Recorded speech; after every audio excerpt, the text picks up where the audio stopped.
Have you ever seen one of these bugs flying around your house in winter? Maybe in your garden during summer? They are called stink bugs.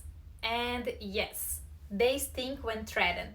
But what's worse, they compete with us for food, feeding on the same crops we eat like soybeans.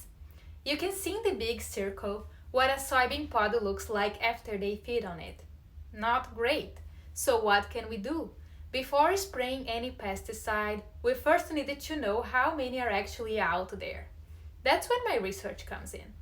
Think about how tornado watches work. To detect a tornado, you can wait until you actually see one, but it's dangerously late, even though it's accurate. That's what a sweep net does. That's me on the right in the blue shirt doing exactly that, walking through fields, counting bugs one by one. But the meteorologists don't just wait to see the tornado. They use a radar and early warning system to detect the conditions before it strikes. So you already know what to expect, and you can act faster and smarter. You're not replacing the confirmation step, you're making it more target. That's exactly how pheromone traps work alongside the sweep net. The trap gives you the early signal, and the sweep net confirms it. The problem? There are too many trap options and no clear recommendations for growers on which one to trust. Here is another complication. Those four bugs in the photo there, they are not the same species. They look alike, but they behave completely different.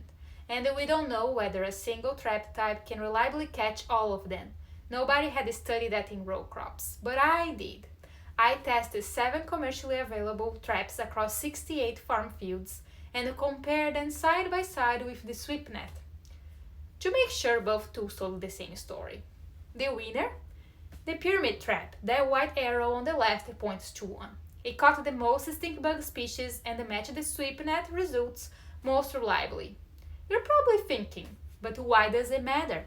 If growers have a reliably early warning tool for the whole stink bug complex, they can spend less time scouting and more time in other farm activities, and only spray pesticides when it's actually needed, meaning lower cost for growers, less chemical exposure for all of us, and more sustainable food production.